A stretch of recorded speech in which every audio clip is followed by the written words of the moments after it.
Ladies and gentlemen, welcome to FPCI. We will begin our event shortly. While we're waiting, you may enjoy the food that we have prepared in the room beside the venue that you're in. You can go to the right, and should you wonder where the toilet is, you can exit via the door that you entered before, and you can go straight to the right, and you will see the toilet at your left. Thank you.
Good afternoon, ladies and gentlemen. Welcome to FPCI Public Forum. Today's public forum is held in a hybrid format, meaning in person and also online. So for that, to everybody who are attending here in person, we would like to say welcome to FPCI. It has been a long time since we held an in-person public forum, and the good news is we are going to have it more often this way going forward.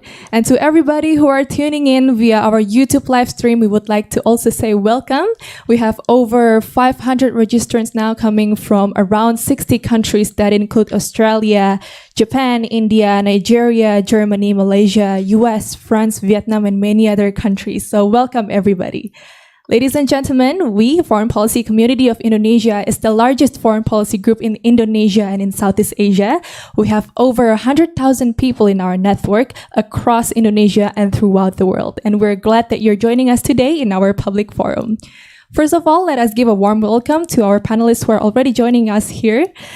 We have, together with our founder and chairman, Dr. Dinopati Jalal, we have Professor Dewi Fortuna Anwar, we have Dr. Lina Alexandra, Mr. Andy Bayuni, and also moderator Dr. Sylvia Yazid. We would also like to welcome our guests today who are attending in person, His Excellency Ashraf Muhammad Moghib Sultan, the Ambassador of Egypt to Indonesia. We have His Excellency Fasil Hamianin, the Ambassador of Ukraine in Indonesia. We have also His Excellency Tavan Tong, the Ambassador of Vietnam to Indonesia. We have also His Excellency Armando Gonzalo Alvarez Reina, the Ambassador of Mexico to Indonesia. Also, welcome to our guest from the Ministry of Foreign Affairs of Indonesia and embassies of Germany, Malaysia, France, India, China, Australia, Japan, Sri Lanka, UAE, Thailand, Iran, and many others. Ladies and gentlemen, before we begin our public discussion today, we would like to first of all display a video, 5 minutes video consisting of our brief profile and also a brief review of what we have done, FPCI has done in the past year in 2022. So ladies and gentlemen, please enjoy.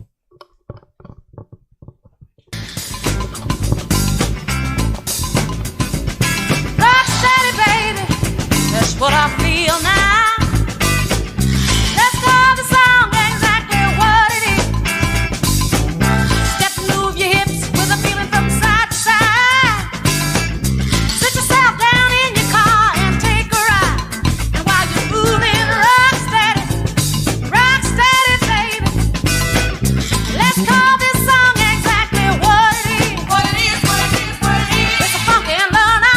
What it is.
So, ladies. We are poor, but we are very active and we are very idealistic. That's what FPCI is all about.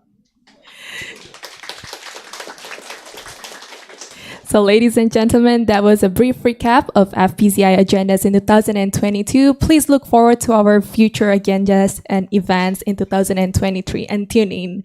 So, without further ado, let us enter our discussion session. And for that, I'd like to hand over the floor to Dr. Sylvia Yazid, lecturer at Universitas Katolik Parahyangan. Ibu Sylvia, you may now take over. Good afternoon, everyone. My name is Sylvia Yazid. You can call me Sylvie. I came all the way from Bandung this morning. I was expected to come around 1, but amazingly, I arrived at 11. That's really unusual for Bandung and Jakarta traffic. But anyway, I missed that big event, Pak. The last one. I was invited but couldn't make it. So thank you for inviting me again. It's always been something that I look forward to meet these curious faces. So that's why I'm not going to start with any introduction on the topic because we have all the 4 people here. I'm not going to introduce them because as Ibu Dewi said, ask them to Google us. So they are all over the search engine. So let's just start. And as a warming up, I would like to ask each of you to describe 2022 Indonesian foreign policy in one sentence max. One sentence. One word is preferable, but one sentence max. How do you see 2022 in terms of foreign policy? Well, okay. Can I work? I mean, if you don't mind, let me just write it in one sentence, make at least 2 key points, yeah, about Indonesian foreign policy. I think 2022 definitely the peak of foreign policy under Jokowi era, the peak. Yeah, I don't think the remaining 2 years will go higher because the G20 really was a premier event for Indonesia's foreign policy, especially because there was so much drama, so much expectations, and we overcame that challenge very well, despite so many skeptics about the challenges that we face. So the G20 presidency that Indonesia successfully chaired gave enormous diplomatic and political capital to Indonesia now. Yeah. I mean, a lot of countries are, hey, Indonesia could handle this actually, right? Indonesia is a serious player that could produce results and they could bridge positions and manage a difficult situation, right? So I think that's what we're enjoying now, this renewed and heightened diplomatic and political capital on the international scene. And this is very difficult to get. But we have to remember that these things don't last forever, right? Political and diplomatic capital goes up and down, and you gotta keep re-earning it, yeah. And that's going to be the challenge. How do we invest and use this political capital in 2023? Sure. Right, so that's one thing about it. But keep in mind, even though the show in Indonesia is over, G20, there's still a lot of work. Yeah. At least India benefited from the model that Indonesia established. That hey, you can actually have a joint declaration and so on. So that's going to be beneficial for India. But the next, the 4 chairmanship of G20 is for the developing South, right? Indonesia, India, South Africa. Yeah. I forget one more. Yeah, and there's going to be really a lot of work. And I hope Indonesia can still, as Troika, continue the G20. Work. Yeah. So that's one. And keep in mind, I think this year's Foreign Minister Retno picked a theme that says leadership of Indonesia amidst global challenge. And I find it interesting because she really hasn't mentioned that in the last 2 years, 7 years. Yeah, she's been very careful talking about collective leadership, for example, of ASEAN, which is different from leadership, right? So she's aiming high, right? And let's see where she applies that concept of leadership. Because why? You can't lead everywhere, right? Even if you're United States or China, you can't lead on all fronts. It's just impossible. No one has the resources. So the question is, if Indonesia wants to lead in which area and with whom? Yeah. So that's one. But the other point is this. I think President Jokowi is definitely a different president now. Since 2022, I remember when he became president in 2014, he had to be persuaded very hard to come to G20 summit in 2014. He didn't know what it was, right? And he was even ASEAN. He went to ASEAN's first summit and was like, "So this is what we do? Just talk, just have a chat, So he was very new at the foreign policy, and he didn't know what was at stake. But now President Jokowi obviously gets foreign policy briefings, and he connects the international and the domestic a lot better than the first year. He is no longer haunted by the factor of Islam in foreign policy. Remember 2018 and 19, he needed to do a lot of Islamic themes in foreign policy, given the domestic context. Yeah, well, there was very polarized, right? That's no longer here. So he has that a lot more freedom now, right? But the one challenge is that what is missing? What is missing is overarching grand strategy, right? 7-8 years into Jokowi foreign policy, there's not a white paper. They've been working on a white paper at the junior diplomat level. But my experience is no junior diplomat can produce a foreign policy grand strategy. They just don't have the foresight, the experience, and so on. It has to be done at a different level and with different methodology, right? There was one grand strategy called Global Maritime Fulcrum, but it just created a lot of excitement, but it was not really implemented, and it was more an infrastructure project than geopolitics. And even in the second term, no one has heard about Global Maritime Fulcrum anymore. So it's missing that. And I think I want to end with this point. The challenge for Indonesia with all this diplomatic and political capital rising, can we step up the geopolitical game? Because President Jokowi is heavy on globalization, right? A lot of the free trade pacts and so on. Relations with Emirates went up drastically because the money's there and so on. But we've been reserved and extremely cautious on the geopolitical side. Right? And the fact is the geopolitical challenge and tension and rivalries that are rising. We need to respond more than just sticking to forwards, right? Because everything we just say dialogue, no rivalries, cooperation, and peace, which are good themes, but you got to go a lot deeper than that, right? How do you translate that into an Indo-Pacific strategy, into an ASEAN strategy, into a multilateral strategy, into a South Pacific strategy? And how do you know that, we have a lot of strategic partnerships, right? Korea only has 2 with Indonesia and I think Emirates, or I forget which one. Indonesia has many, right? With Vietnam, right? With Mexico, with Russia, with the US, with China, and so on. But a lot of these strategic partnerships run on their own, individually, without a grand strategy guiding them, right? And that's missing because there is no document. There is missing a overarching grand strategy. And this is going to be needing attention because we do need to step up our geopolitical game. I'll stop there. Okay.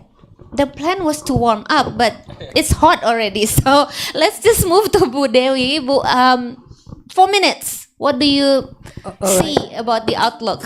Well, I should have warned you, Sylvie. If Yes. you ask, the one word, Yes. Then you give it, and then it's not going to work like that. Yeah. So I'll go back to the 4 minutes. So I'll start from where Dr. Dino said. That we ended 2022 on a high note. Indonesia's foreign policy has returned after the previous years, where Indonesia under Joko Widodo deliberately took a low-profile and very down-to-earth foreign policy, and the missing grand strategy is not. Is not something that is neglectful. It's deliberate, because it was more reaction to your time, where there was a lot of grand things, but they say a little more of practical things. So Jokowi's foreign policy is very much down to earth, very much people oriented and cash on delivery. Basically, it's more transactional. So 2022 is in a way. It's a return to normalcy for Indonesia, where Indonesia is again active in doing foreign policy. So we ended up with a successful G20, and this, as Dino said, gave Indonesia the confidence in a high stature. But there is a challenge here, because it also means it's high expectations, especially as 2023. The most important thing now, besides other thing, is that Indonesia's chairmanship of ASEAN. And we know that ASEAN faces intractable, enormous challenges internally. Internally is, even without geopolitics, internally ASEAN faces terrible, challenges, particularly the problem of Myanmar, and externally the geopolitics of Indo-Pacific and so on. Yes. So, so there's a lot of expectations that Indonesia will do a lot of, wave its magic foreign policy wand and solves a lot of intractable problems. And I think that the challenge is, while we expect Indonesia to do a lot, do not be disappointed if we cannot achieve it. So we really need to manage expectations. Now, coming back, the ASEAN focus. There's so many things, but only 4 minutes. So Myanmar. There are two issues here that Indonesia, as chair of ASEAN, within ASEAN, Indonesia is regarded as a natural leader. Yes. So there's a lot of expectations, both domestically, within ASEAN, and among our international friends, that what exactly are we going to do with Myanmar within ASEAN, as a member of ASEAN? As an organization, how do you deal with problematic members? Within ASEAN, we know the ASEAN Charter does not have a language on how to deal with problematic members. Yes. If a member deliberately defy the principles, if it refuses to listen to its peers, and if it thumbs its nose on agreements that it participated in signing up, what do you do with it? And what ASEAN does or does not do will impact on its credibility. Yeah. As an organization, if you're in an office and one of your worker doesn't do what you're supposed to do, you have many ways, from first warning, second warning, third warning, and expulsion. So ASEAN, I think, when Indonesia as chair, needs to think very carefully. What it does towards Myanmar is impacts on the institutional setup of ASEAN. Yeah. And this is probably a time to review ASEAN Charter, which we promised to do in 2013, by the way. Because when the ASEAN Charter was ratified by the Indonesian Parliament in 2008, it was only on conditions that it would be reviewed within 5 years, because Parliament was not very happy with the very lack of this institutional mechanism that will make ASEAN a more effective organization. And I think that, I believe that Indonesian media, Indonesian civil society, democracy activists, human rights, they will probably put a lot of pressure on Indonesia in this. So ASEAN, Myanmar mentioned ASEAN. Secondly, the way forward on Myanmar's internal problems. We know that any internal solutions cannot be externally imposed. Yeah. But clearly ASEAN and the international community, particularly our dialogue partners, have roles to play. And the most important thing is for Indonesia is how to keep all of the ASEAN members, and the dialogue partners to be on the same page. Not for our different dialogue partners to do their own thing, and also ASEAN members do their own thing, because that actually is very counterproductive. About the 5-point consensus, about the envoy, and so on. I will do more about the envoy, but here I would like to say that as long as ASEAN does not appoint an ASEAN envoy who will have the necessary long tenure to get well informed about the situation in Myanmar, to earn the trust of the various stakeholders, the envoy will be a non-starter. There's no possibility you have a rotating chair envoy, particularly a sitting foreign minister who is busy doing other things, doing the envoy things. That's not going to work. So if ASEAN is serious about doing things in Myanmar, clearly these envoy things need to be done. So we can talk about more of this later. So it has to have coherent approach, and Indonesia needs to ensure that ASEAN, the dialogue partners, are on the same page. Externally, the Indo-Pacific issues. Indonesia has pushed ASEAN, and ASEAN has accepted the ASEAN outlook on Indo-Pacific. And now, going forward, what does it mean? We talk about the four cooperations: maritime, connectivity, the SDGs, and economy issues, and the projects. The Foreign Minister, in her press statement, said, ASEAN will like to synergize with the different perspectives on Indo-Pacifics. It's easier said than done. So maybe based on those 4 areas, how do we actually interface with the different initiatives, with China, with India, with Korea, with Japan, with the United States, to make sure that they will all be, able to participate. Not necessarily everybody participate, but at least, it will be within ASEAN. And how to ensure that, this, as Ibu Reno talks about Indonesia and ASEAN as a bridge builder, how do we really ensure ASEAN centrality, strengthen ASEAN mechanism to be the mechanism that drive, this Indo-Pacific strategy, the East Asia Summit, the ASEAN Regional Forum, the ADMM++, and so on and so forth. So, the stress on positive sum game, on collaboration, on ASEAN-centric Indo-Pacific, at a time when there are many competing initiatives and also the emergence of exclusive minilateralisms, which stresses differences rather than common interests. And secondly, I would like to mention about the issues of refugees, particularly Rohingyas, which has been a bit missing lately, and the Bali process. Because the Bali process is the, as you know, the forum which brings together the countries of origin, the transit countries, and destination countries. And this Bali process was created in 2002 to deal with refugee crisis, but it hasn't met for a number of years. And 2022, according to the UN, was the worst year for refugees, for deaths at seas, and so on, after the Andaman crisis in 2015. But we haven't really talked about it very much. And on the 10th of February, in a few days' time, the Bali process will meet in Adelaide. The Bali process is chaired by Indonesia and Australia.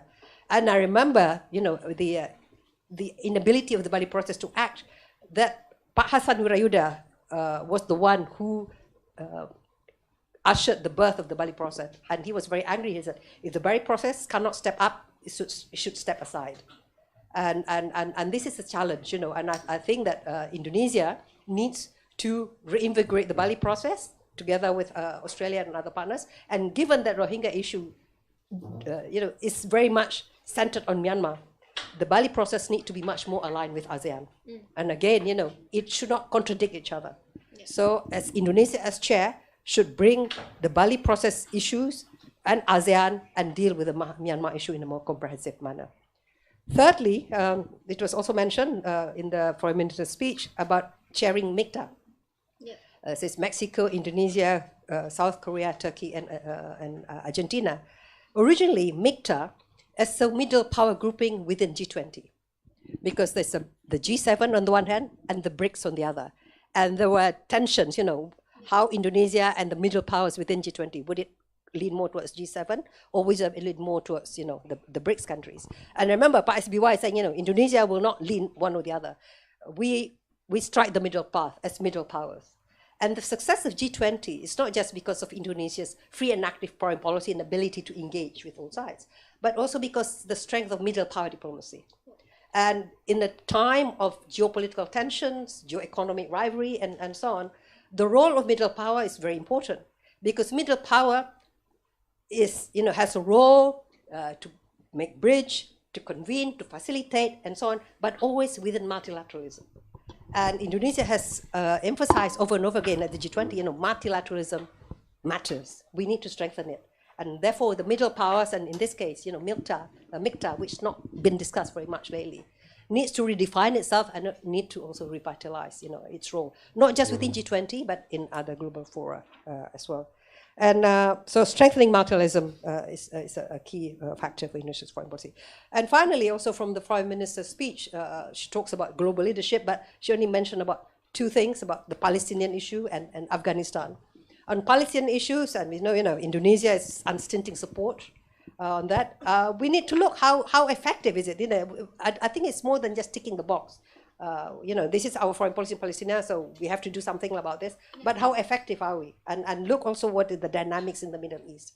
How do we go about it? The role with OKI, the Indonesian the International Islamic Organization Council, and so on.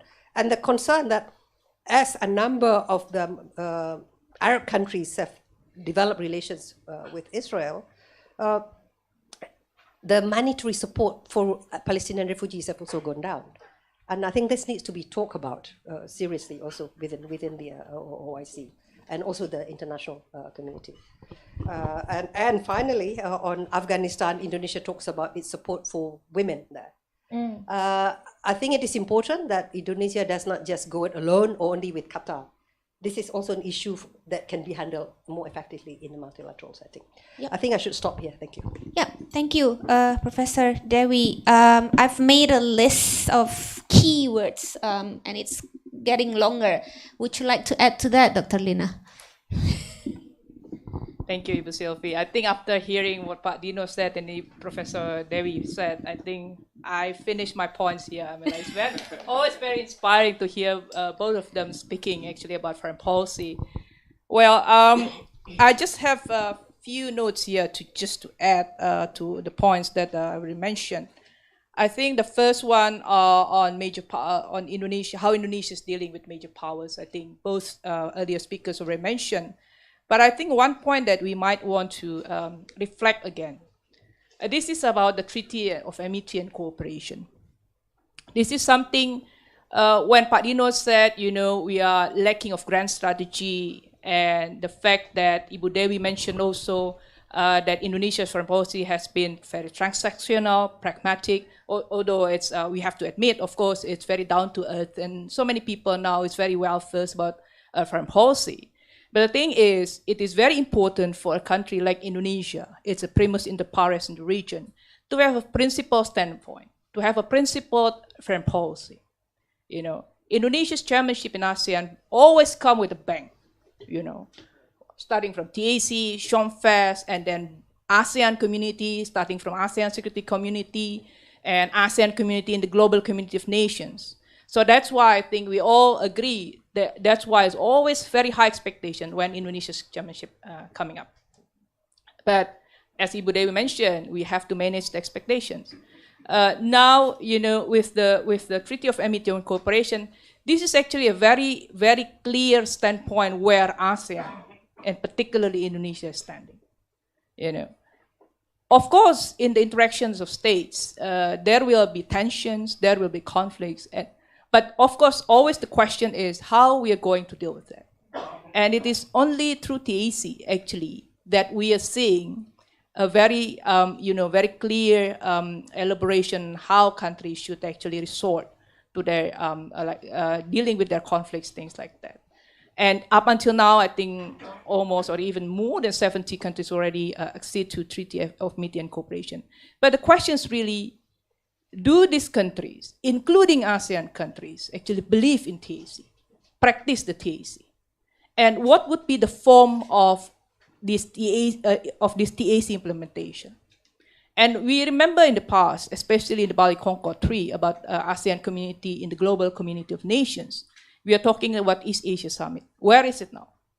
Of course, leaders, they are coming, they are meeting. But what are the working mechanism for this platform to actually be effective on the ground?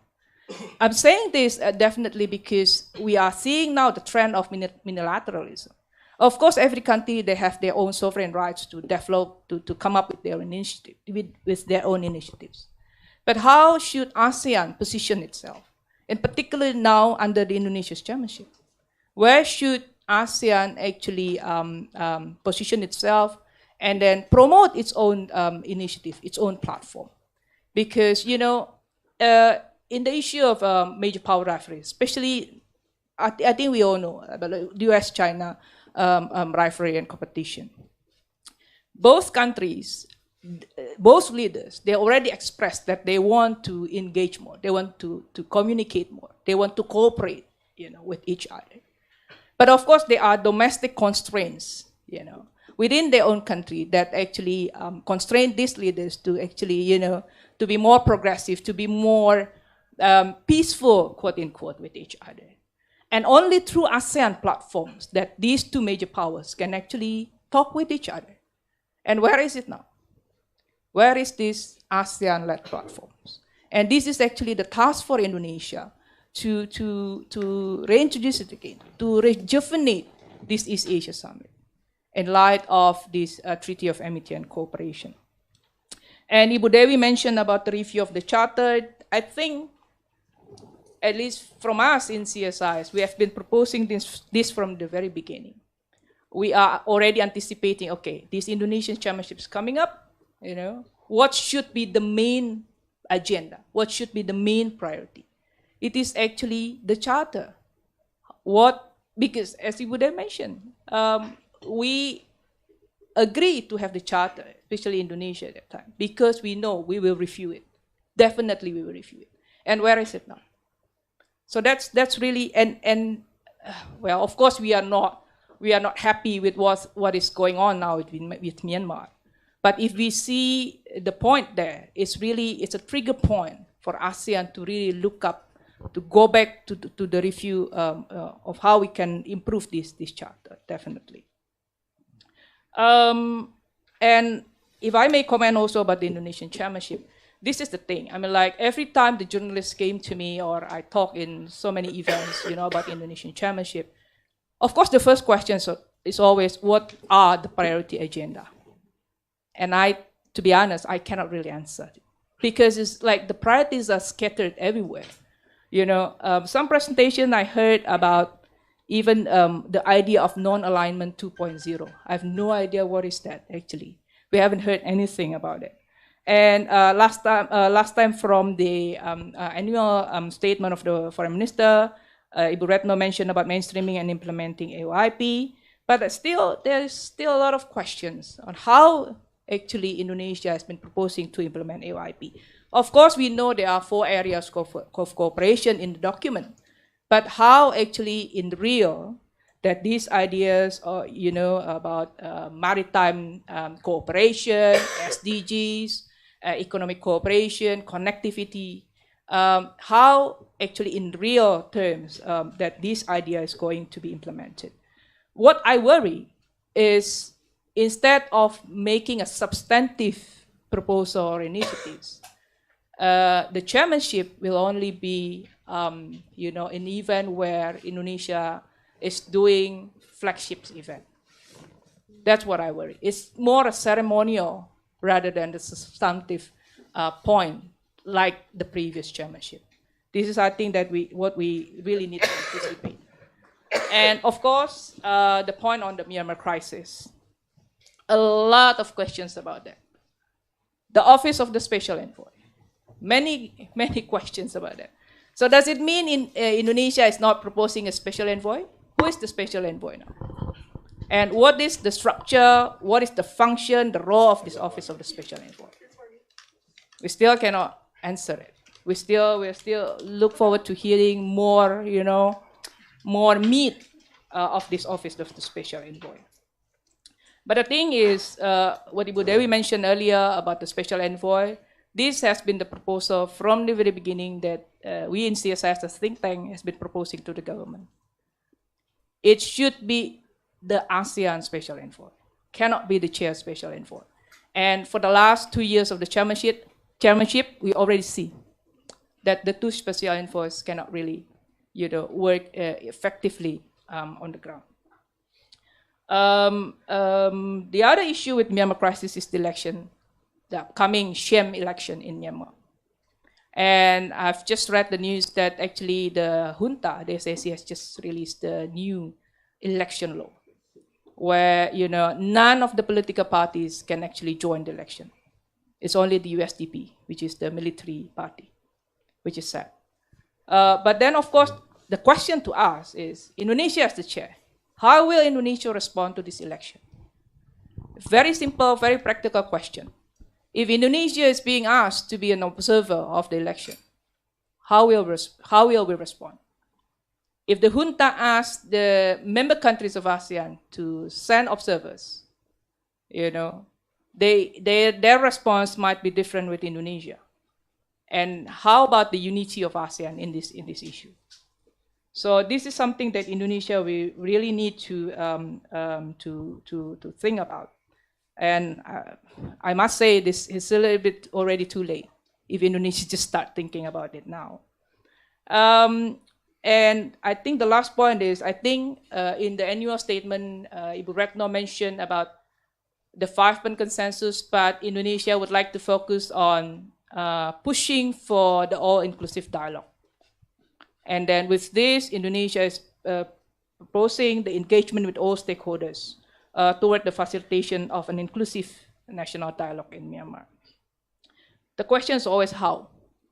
If Indonesia is still working with the same mechanism with the chair special envoy, it's not going to happen. Because we all know it's such a complex crisis.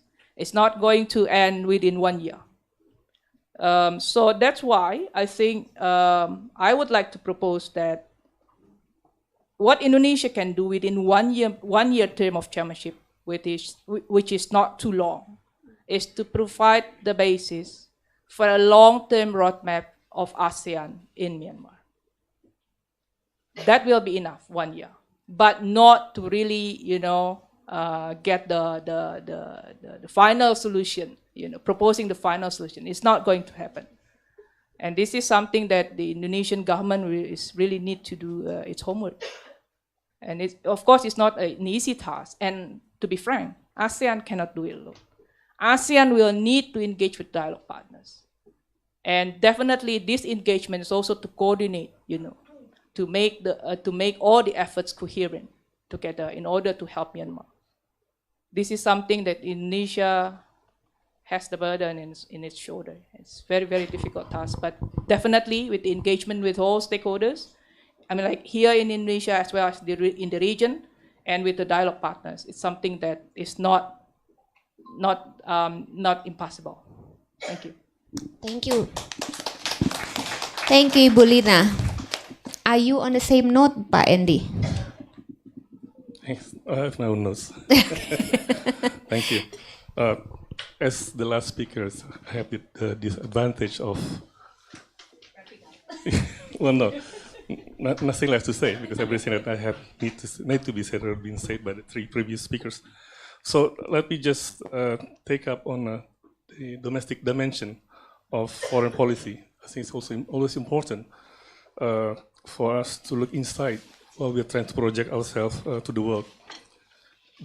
With Indonesia's rising to become a middle power, I think the spotlight is increasingly being put on Indonesia, not just in our foreign policy, but also at our domestic records. And I think we have to be prepared for that. The famous Spider-Man quote, with great power comes great responsibility, that also applies to Indonesia. We see ourselves, and the world also see Indonesia as rising middle power. So we have so much power, and with that I think the responsibility and also questions about our credibility as a middle power. We are getting comfortable now with the accolades in describing Indonesia as the 3rd largest democracy, the largest democracy in the Muslim world, the largest economy in Southeast Asia. In G20, we are 16th largest economy in Group G20, actually 7th in terms of purchasing power parity.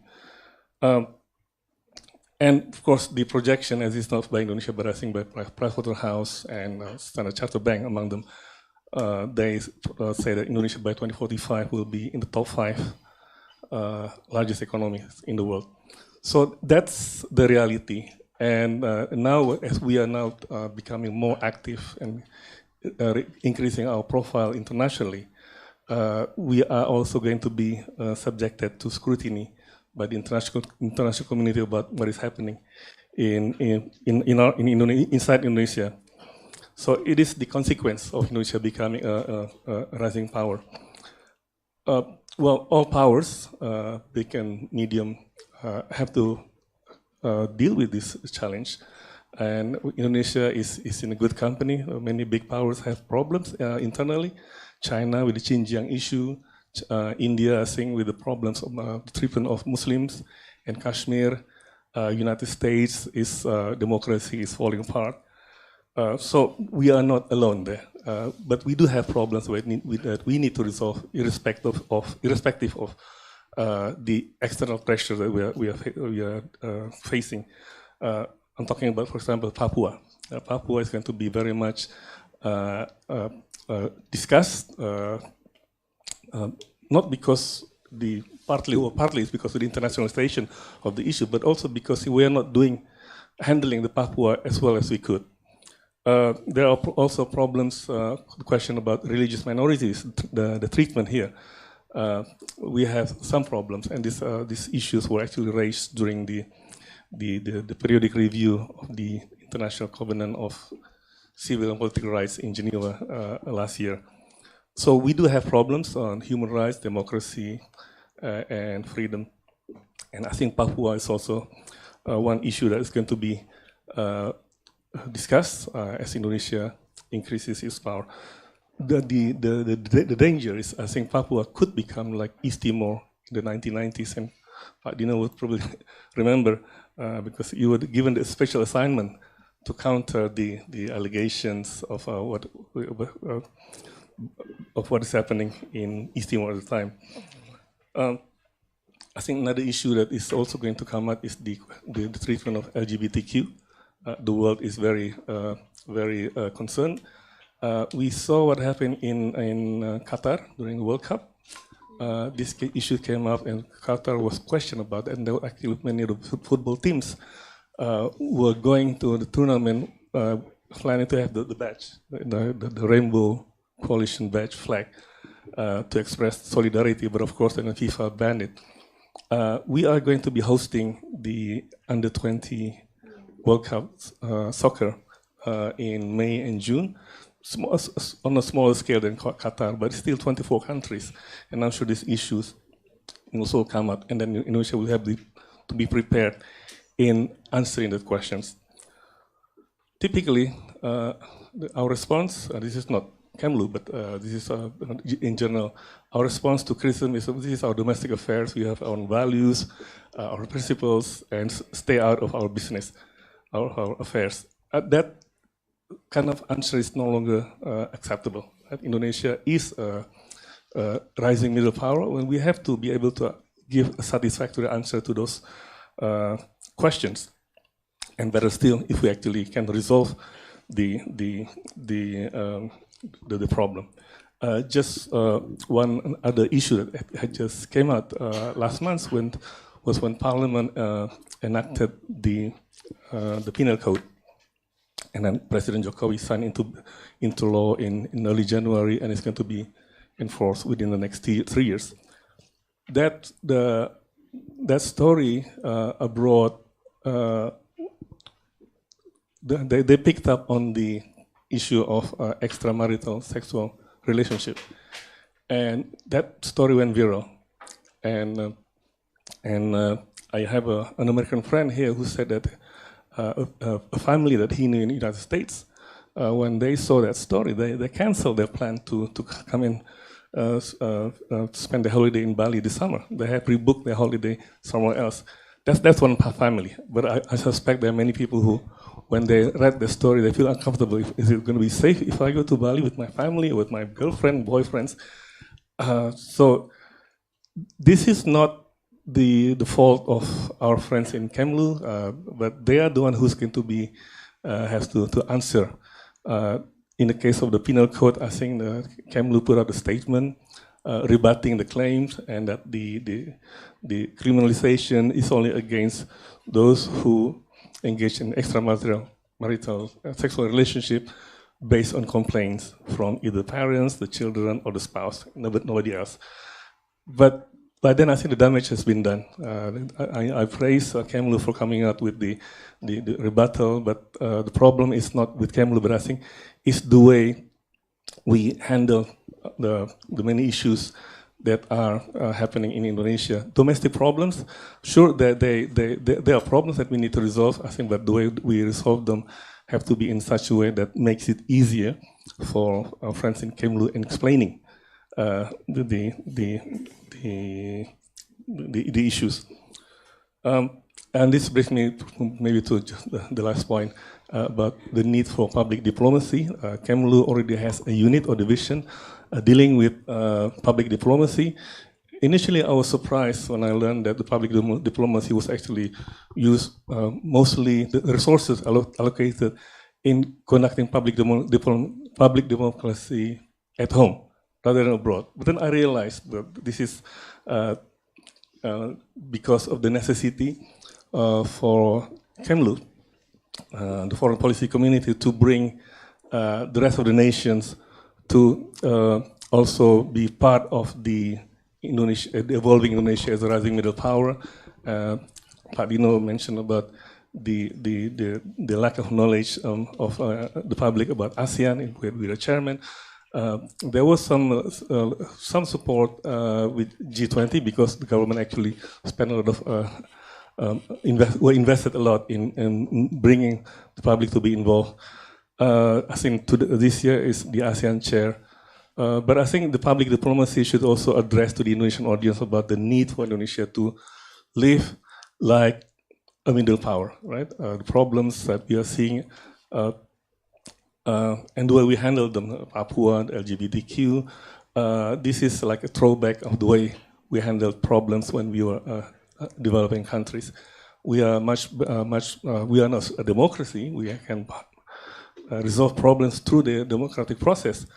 And so the job of the public diplomacy of Kemlu is also to help open up the eyes of Indonesians about we need to be more humane in the way we treat Papua.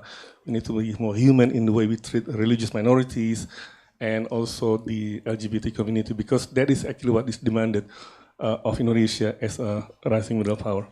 I'll stop there. Thank you. Thank you, Pak Andy.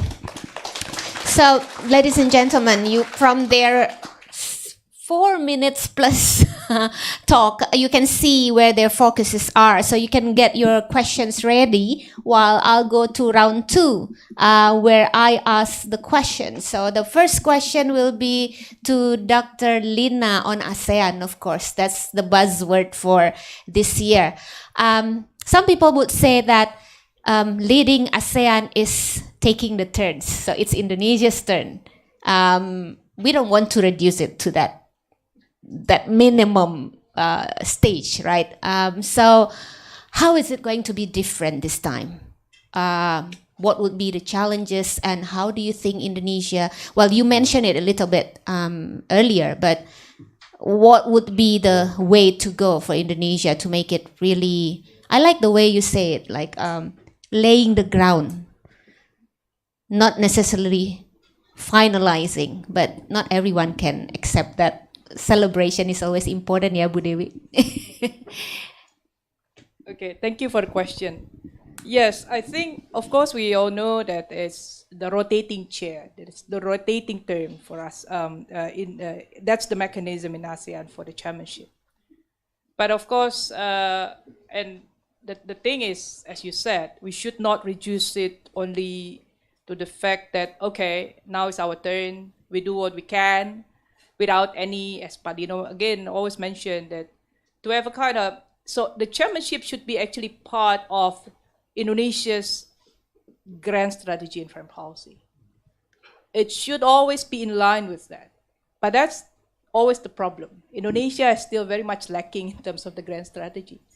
That's why it's hard to actually formulate what should be the main priorities for the chairmanship. But I think as we discussed, as all the speakers already mentioned, I think the first thing is really what is really before our eyes now in the region. Two things. First, internally, is the Myanmar crisis. And again, as I said, it's a very complex crisis. ASEAN has never dealt with this type of crisis before.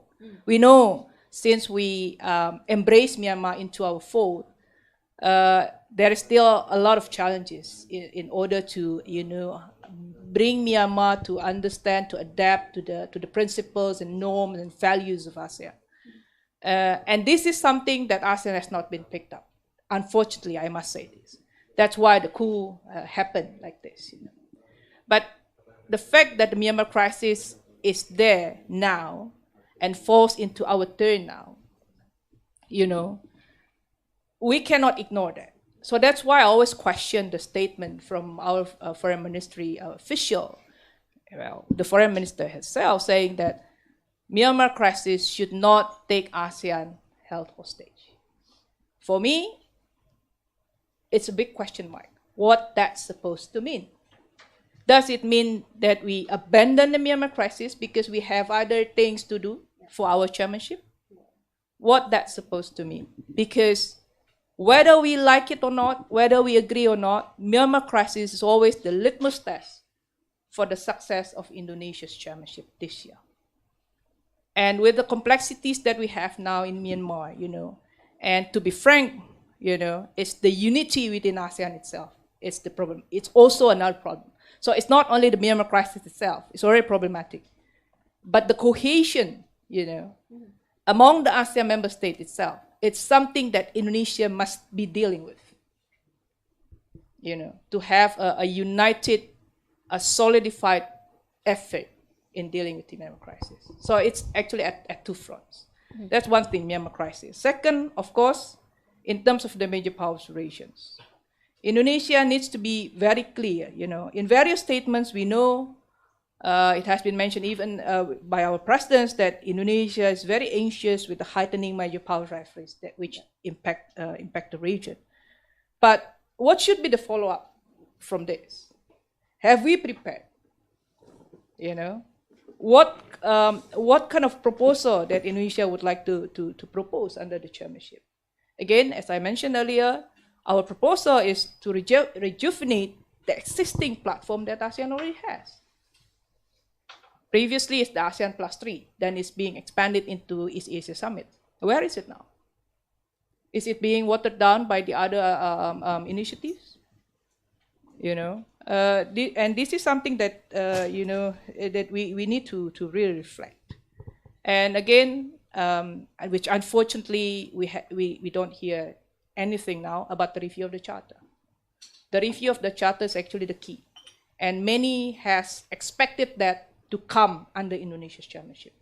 Yes, the Ministry of Foreign Affairs has shared that through the high-level task force, it has been proposing the strengthening of ASEAN capacities and institutions. But whether internally inside of it is the review of the charter, for me, I doubt it.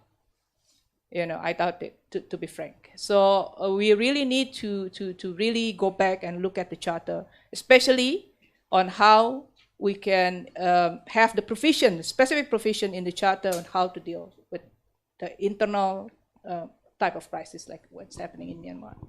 Yep. So can I say that it's consolidation internally in ASEAN itself? But you already pick up the microphone, and I think you also want to say something about doing it with others. I want to add to that as well. Sure. Well, we don't want it to be just over ASEAN, but although it's inevitable. Firstly, Lina questioned about the foreign minister's statement about that we do not want ASEAN to be held hostage by Myanmar, and I agree with this. No, it doesn't mean that ASEAN then should neglect the issue of Myanmar, to cast it aside. The most important thing is the difference was in earlier period, ASEAN allowed itself to be held hostage by Myanmar by continuing to protect Myanmar. This was especially when faced with external partners, particularly our Western dialogue partners.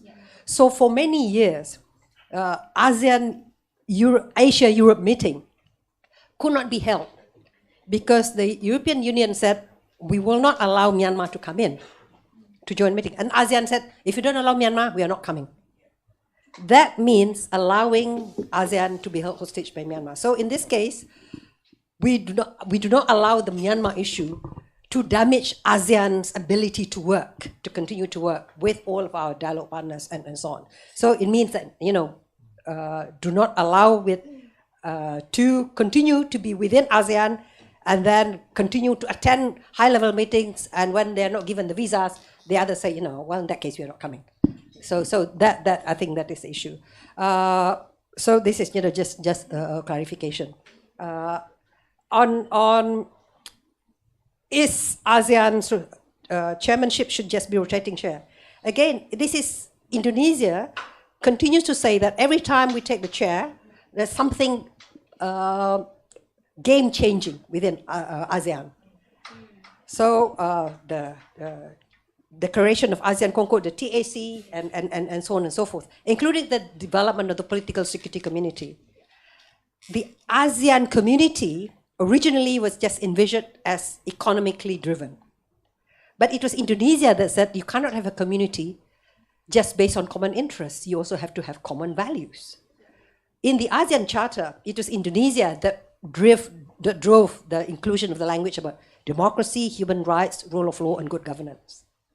It is the responsibility of Indonesia to, again, empower those political security community, which Indonesia put in place as one of the pillars of ASEAN. And this is part, of this grand strategy issue.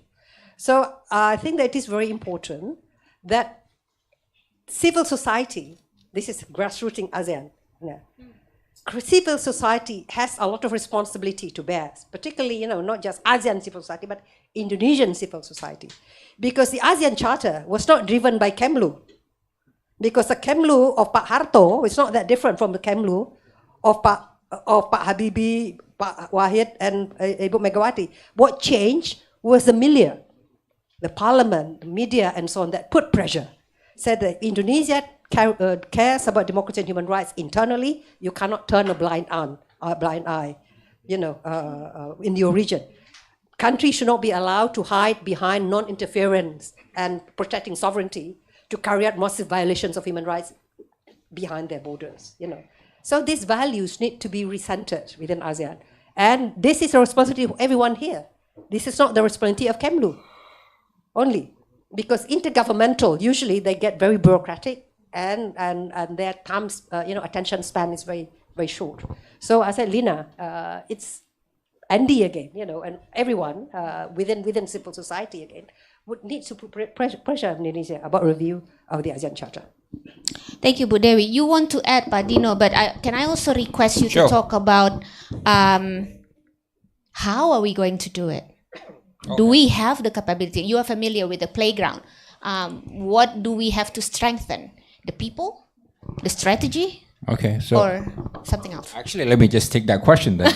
Okay. Look, first, I don't think there is any regional organization in the world with the convening power of ASEAN. I mean, ASEAN just not just a meeting of 10 heads of state, but you got Japan coming, China, the US, Australia, India, all the dialogue partners are coming. I mean, you don't see this in Europe. You don't see this in the Middle East. You don't see this in Africa. You don't see this in Latin America, not in East Asia, not in South Pacific. So really amazing, right? And, I was part of this for a long time. But my critique is that in a lot of these meetings, maybe ASEAN-US or ASEAN-Japan dialogue or East Asia Summit, you tend to just hear the same thing. Leaders just state their positions, and Jamil is there. He's a speechwriter along with me. We write the same speeches all the time, right? It's not really a dialogue forum. Hey, this is what I'm worried about. This is what you're worried about, and what do we do about this, and so on, right? It's really just, hey, this is our position. I hear your positions, and then the meeting's over, right? So I wish that kind of way of doing things can somewhat change. Yeah. Secondly, ASEAN Secretariat. I asked my cousin who works at the ASEAN Secretariat the other day. He asking me how, right? Yes. What is the annual contribution of a member country, say Indonesia, right? How much yearly do we pay to ASEAN Secretariat, right? We know how much we pay for the UN, for example, right? But do you know how much it is? $2 million. It's a big region, 600 million people. The GDP is, fourth or fifth in the world, and so on. And, $2 million is really small amount for ASEAN countries to pay to the ASEAN Secretariat. And I think this brings to the point that ASEAN Secretariat needs to do a lot more, right, than what they're doing now. And I think if Indonesia chairmanship can bring that to the next level, that'd be great. The other thing is everybody's talking about ASEAN unity, right? ASEAN centrality, right? And obviously that's a big issue, and we're not fully secure about that.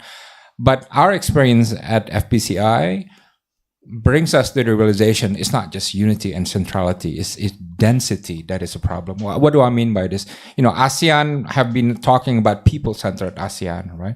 But if you really look at the grassroots, civil societies, the connection among the civil society groups, the businesses, the universities, the societies within ASEAN is very low density. Right, very low density, right? And for example, if you ask how many percent of Indonesians know what ASEAN economic community is, right? If you say 1%, that's 3 million people. I doubt there's 3 million Indonesians who understand what ASEAN economic community, right? I think it's probably 0.001% or even less than that, right? And you ask the Malaysians, it's the same answer. You ask the Thais, you have the Filipinos, right? They know ASEAN, but the understanding of what ASEAN is very low. And the level of interactions outside Indonesia, Malaysia, Singapore, obviously there's a lot of movement there, right? But or maybe Vietnam, Thailand, right? But overall is very low density, people to people. And this is ironic because we always talk about people-centered ASEAN, right? But it's more top-bottom rather than bottom-up process. And lastly, on Myanmar, Retno is going to have a tough time, right? A very tough time because I was in that, what do you call it, in that role before when I was foreign policy advisor. The Myanmaris didn't want to talk to any ASEAN because they said, hey, you don't understand our problem and all you do is lecture us, right? So, I talked to my president and said, they don't want to talk to us, What do you do? So we created a way, right? First, no public, condemnation, because that would only tell them, reinforce their belief that, hey, we don't want to talk to Indonesia, right?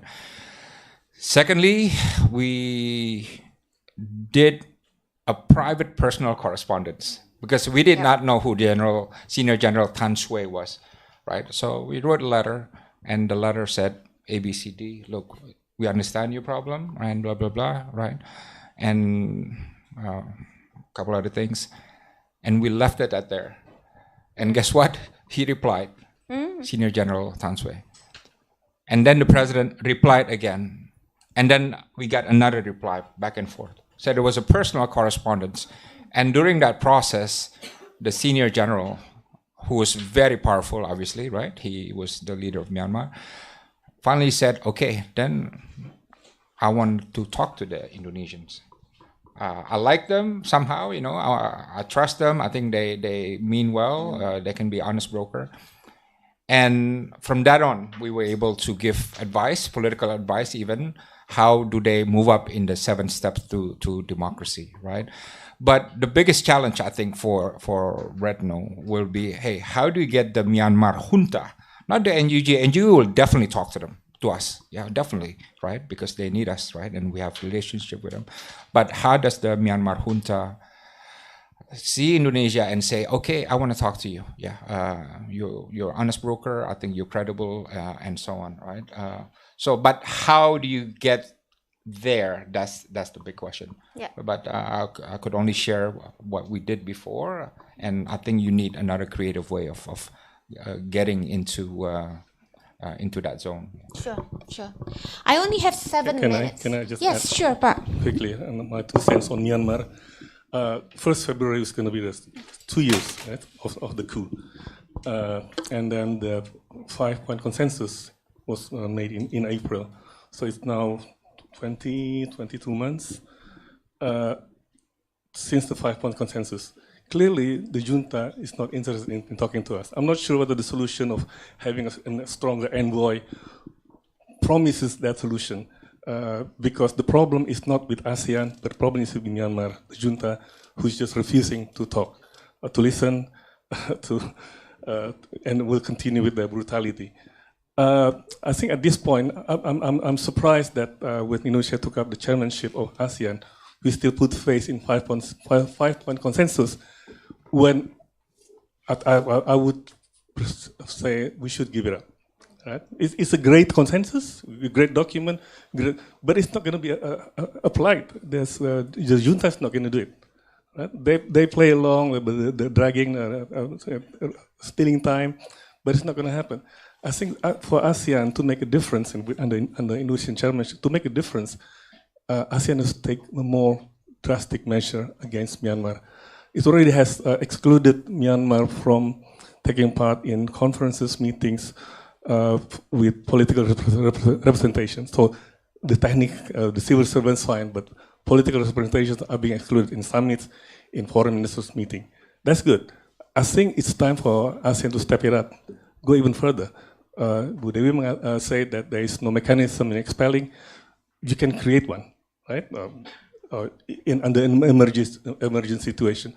Or you can suspend completely Myanmar from, because at the moment I think Myanmar is just dragging ASEAN's reputation and name. The last 2 years ASEAN has been widely criticized for being impotent, not doing anything. We tried. To be frank, ASEAN tried, Indonesia tried very hard, but it's the problem that's not with us. It's actually with Myanmar, and something drastic should happen during the Indonesian chairmanship. Otherwise, this time next year, we're going to be talking about what should we do with Myanmar again. Yeah, so then the question is, should we put it aside or we deal with it? So that's the big question. We were quite ambitious. I have 16 questions to ask, but unfortunately, we only have like around 7 minutes. So I'll jump to something that is always stated in our foreign policy. Yes, we will have the floor after that. This is my time to ask you. So, human rights. We want that to be in our agenda. We say about it. Institutionally, we are ambitious about it.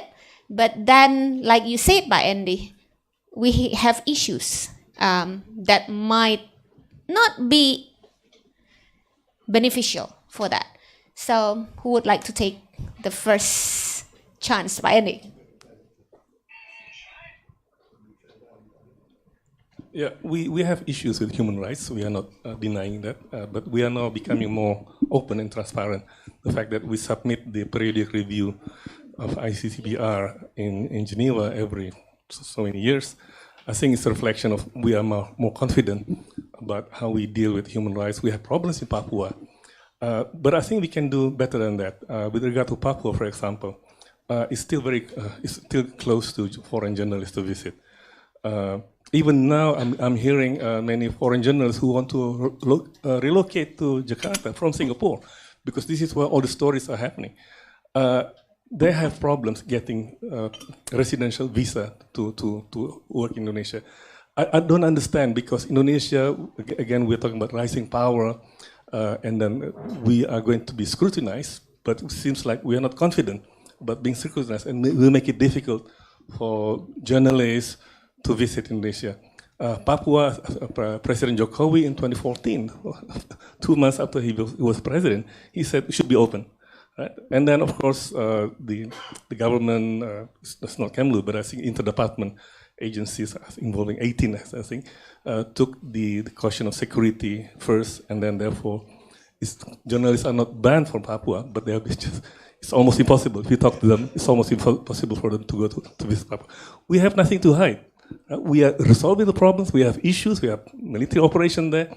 But I think it's wrong for us to try to hide and make Papua close. Again, this is the lessons of Timor-Leste, East Timor.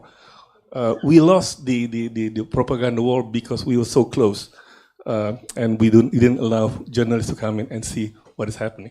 I think that lessons from Timor-Leste, East Timor, should be very much in our mind, and then we have those problems, and everybody will find out anyway. We cannot close them, especially now with the internet. So we have to have more confidence as a middle power in dealing with these issues, and we don't have anything to hide. Ibu Dewi, you want to add? Yeah, I want to add what Andy said. You know, we are now in a democratic setting. We need to be less defensive and to be open. If we have problems, don't hide it, because in this day of instant journalism, everyone is a journalist. Even a policeman beating up his victims, his friend took a video of that, and then it went viral. Yes. You know, that kind of thing. So in these days of instant journalism, you need to be much more adept and sophisticated in handling this kind of thing, this public diplomacy and so on.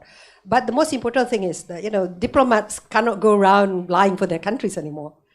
And also the diplomats have an important role of acting as interface, bringing international global norm to their countries. Yes. So in this case, if Indonesia wants to put democracy and human rights, to continue to put that as part of our foreign policy agenda, then we need to be also very consistent that, we all need to improve your act.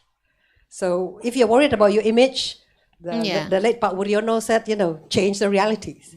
Yeah. It's just like you want to play with social media. And at the moment, everybody says, there's global regression on democracy and human rights. After the first wave, where everyone was so enthusiastic about it, and then everyone got so disenchanted, and we had populism, the rise of autocracy, and so on. But I'm sure that Pak Joko Widodo does not want to be remembered only as a president who left infrastructures, but leaving Indonesia with a much lower democracy and freedom index, because we've really jumped down, gone down more than 20 points since he came to power. Yeah. If you look at the Freedom House, from 70, from fully free, fully democratic, now we are what is our grade now? We are partly free and floored at 48 or something like that. So we are not doing great, slightly going up, and I hope that there's still 2 years of improving that. Yeah. And doing Bali Democracy Forum should not simply be doing something just for the sake of doing something. President Joko Widodo, until this moment, I don't think has ever attended the Bali Democracy Forum. Has he? No. Has he? I don't think so. Yeah. So so this is something that within Indonesia's own diplomacy, within ASEAN and globally, if we are serious about it, Indonesia's international image as a country where democracy, Islam, modernity, and women empowerment walk hand in hand, and then we need to walk the talk as well.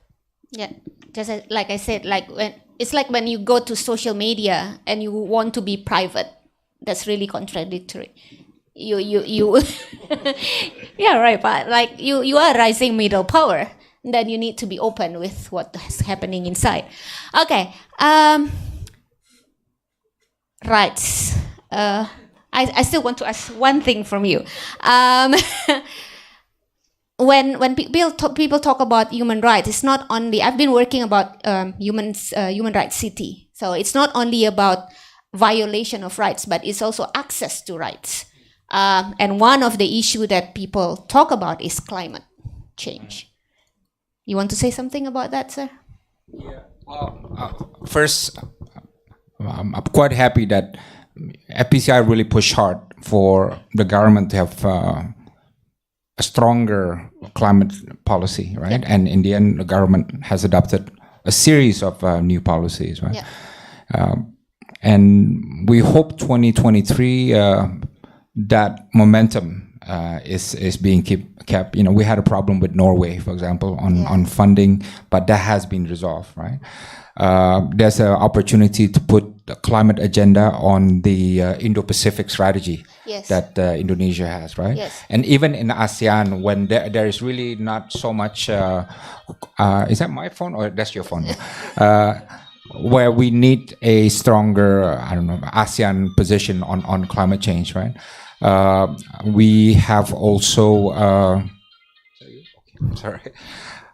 Yeah, so I think there's opportunity also for Indonesia to play a leading role on climate diplomacy, especially on the forestry sector. We're still not happy with the fact, for example, despite the pledges for deforestation, we still have 3.6 million hectares of forest that will be deforested by 2030, and that is the size of Belgium. Yeah, and I think we don't need to chop that much forest, even though that's a lot less than before. And I think we also need to show that the JETI, the Just Energy Transition Initiative, can actually work, be executed, because they did that for South Africa, but South Africa really executed it a bit slow, right? There was too much political debates and technicalities, and then so on, disagreement among donors and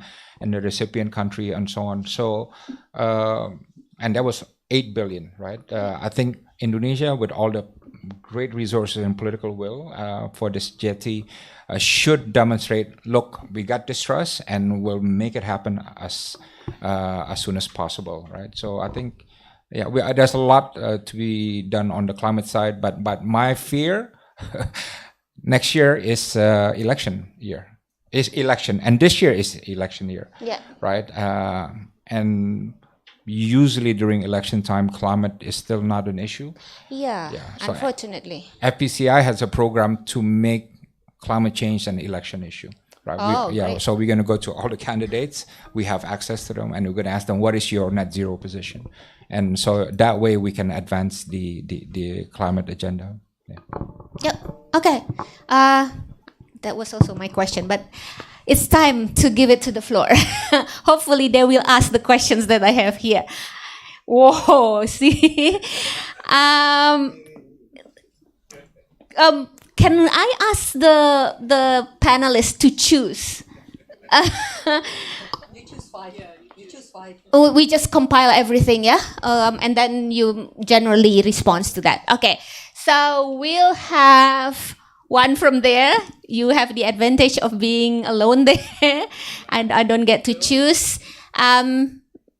You can do it next, and Bapak. Okay, you point to yourself. You can do that. How many do we have already? 1, 2, 3, 4, 5. Yes, sir. That lady there. Okay. Okay. Can we have the microphone? One question and no speech, please. Yes. Just one straight question. Okay. Thank you. My name is Emilia from National Research and Innovation Agency, BRIN Jakarta. My question is go very practical.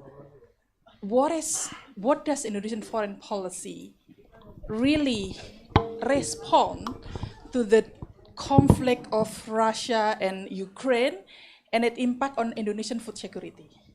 Because Indonesia is the fifth biggest fertilizer importer in global market and the third biggest fertilizer importer from Belarus and Russia.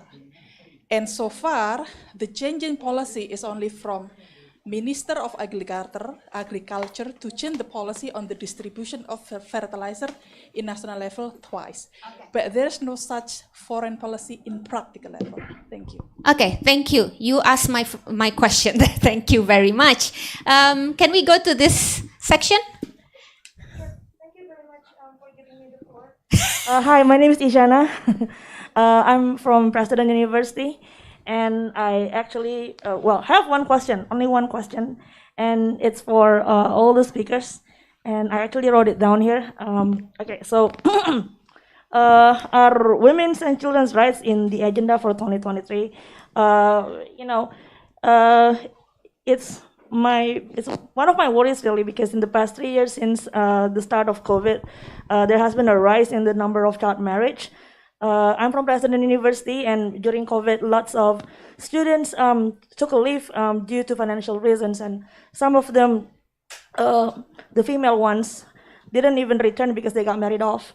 And also, in relation to ASEAN, the Philippines, up until recently, it had the lowest age of consent of only 12 years old. I heard that it's been raised to 12. I heard that it's been raised to 16, but it is still low. And my question is, how is Indonesia going to help reduce the number of child marriage all around the world as part of its foreign policy? Thank you very much. Thank you, Mbak Isyana. You're welcome. Thank you. We'll move to the next lady.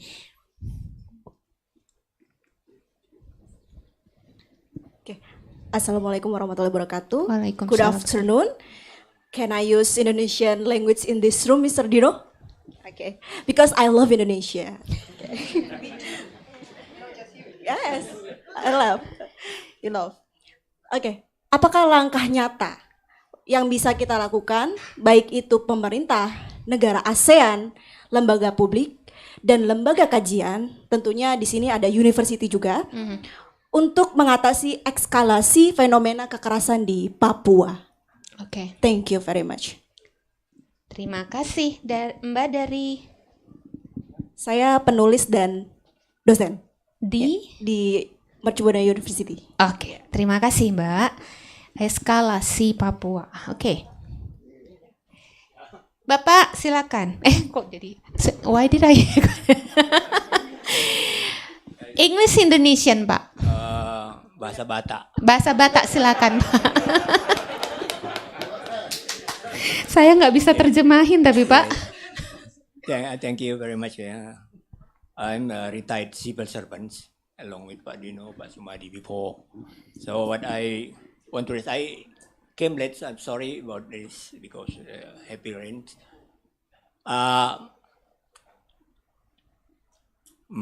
Bu Lina touched about the grand strategy, but I think below that, I think Indonesian foreign policy, especially the chairmanship of Indonesia in this year, 2023, I think requires the strategic design, especially dealing with the Myanmar crisis.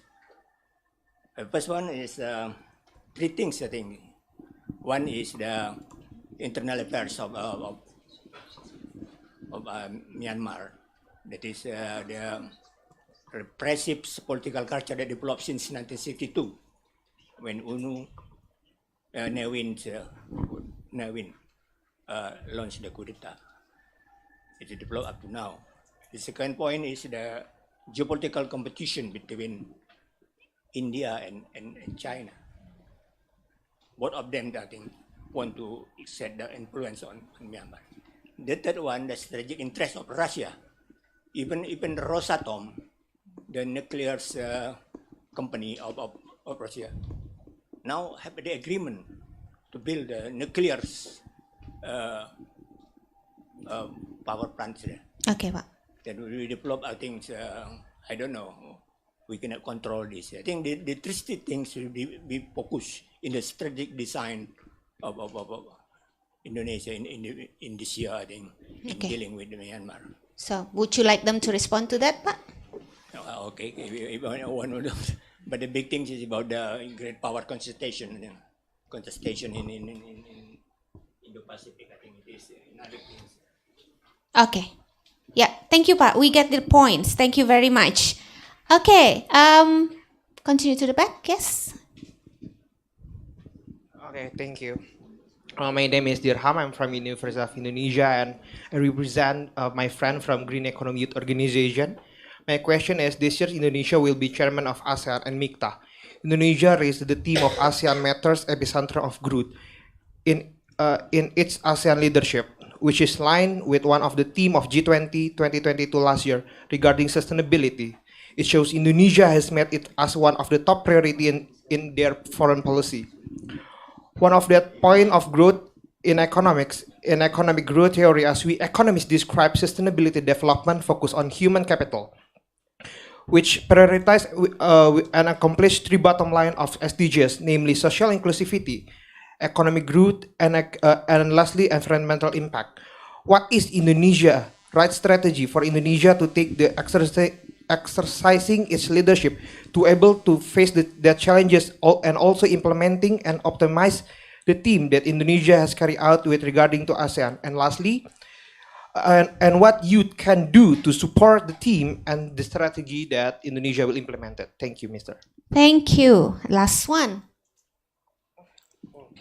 Yeah, I thought I was not chosen. Okay, thank you very much. My name is Rio. I'm a postgrad student at UGM. Because we already talked about ASEAN very much and the issue of Myanmar. Actually, I have seen this kind of G20 post-euphoric state when Indonesia is now had the chair for ASEAN in 2023. We even have that the kick-off last Sunday at Bundaran HI. And I think this is what I see. Maybe Indonesia as a chair for ASEAN needs to actually slow down, not to be very euphoric on how we will help the chair, and to focus on more robust and rigorous policy analysis on what we can actually do and what we can actually done, not just we do and it's not done. It might not be with the issue of Myanmar. It might not be about Myanmar, but it might be something else that perhaps can solve the issue of Myanmar in the future. Thank you. Thank you very much. I can give it to you as long as you promise it's a question only. Okay? Yes. So you can have the mic. Thank you very much. Go straight to the question, please. Test. Good afternoon. I'm Adam from Jenderal Sudirman University. My question is, considering the world tension right now, especially in Asia and Southeast Asia with North Korea missile and nuke tests and etc., do you think it's time for Indonesia to abandon the non-block policy? Because Indonesia right now doesn't have a big industry for military, and importing military equipment means we will be dependent on the country. For example, the CATS sanction that make Indonesia dropping deals to buy Russian-made Sukhoi Su-35 fighter jet, which make being in neutral position a lot harder. Thank you very much. Question and a little bit of info. Okay, thank you, sir. We have Russia, Ukraine, women issue, inclusivity in responding to Papua, strategic design, ASEAN matters. Do we have the strategy? Do we need to slow down? And non-block. I'll just take the first question because Ibu Dewi asked me to take the Russia-Ukraine war. Yes. And, our line is, let's end the Russia-Ukraine war, right? That's our line. But let's be clear what it means, Yes. right? There are only two ways that can happen. One, you tell the Ukrainian, give up. Give up. Give your country to a foreign invader. Give all your territory to your foreign invader, even though they break the international law, right? And give up because Indonesians would do the same thing. If a foreign power invades Indonesia, we would give up, not fight. 1/3 of our population become refugees. Hey, so what? Because that pleases the foreign power. Is that realistic to say that to Ukrainians? Right? No. The second option is to say, and more realistic, Russia, get out. Yeah. End the war. This is the UN resolution that we have signed on to, that we endorse, that we support, right? Ukraine is not attacking Russia. There's not a single, a military unit inside Russian territory, and not a single Russians within Russian territory that have been killed by Ukraine military. It's Russia that is invading, full-scale military invasion of Ukraine, killing civilians, destroying things like that. And again, the answer is to Russia. When we say end the Russia-Ukraine war, to Russia, stop this military invasion. And secondly, in what Indonesia can do, right, in the Russia-Ukraine war. We made a move, which is President Jokowi went to Ukraine and Russia, right? Good move, right? Yes. But as a student of political science, right, I learned, or we know, that if you want to play a role in Cambodian conflict, or in South China Sea, or in Timor-Leste, any conflict, you need to invest a lot of time and energy and resources for that. Definitely. I mean, look at what we did in Cambodian conflict, right? It's not cheap. Alatas, I mean, 80% of his time probably spent on that, right? Yeah. How many hours and so on. So you need sustainability. This is why after the visit of President Jokowi to Ukraine, Russia, my question, and I was bullied a lot, by the way, right? My question was, great move, but Then what? then what? Sustainability, right? There's going to be a lot of failed moves, but you stay with it, which is what we did with Cambodian conflict and Aceh conflict. Yeah. And in the end, after a trial and error and hard work, you get there. And you're not even guaranteed you get there. But you need a sustainable process, which is missing because after Ukraine, Russia visit, there hasn't been any team form. And again, if you want to solve this, you need a full team, right? Fully dedicated to this. And that team is not there. And there's no diplomatic and political follow-up after that, other than phone calls, but phone calls don't resolve the conflict. So that's my 2 cents. And if we're serious about this, and Russians still listen to Indonesia, right? Definitely Ukraine still. The foreign minister of Ukraine just made a statement hoping Indonesia can help, right? So there is opportunity, but you got to be serious. You got to be credible. It has to be sustainable. There has to be a credible team working on this round the clock. Yeah. I remember that during my study, like Pak Hassan, and sustainability, persistence. Ibu. Yeah, and I like to endorse Dino on this. Indonesia should not be seen to be self-serving.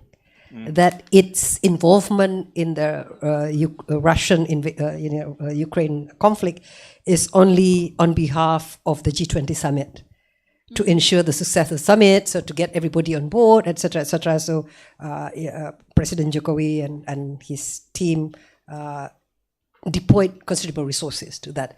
But with the success of G20, and then we do a hit and run. I don't think that should be done.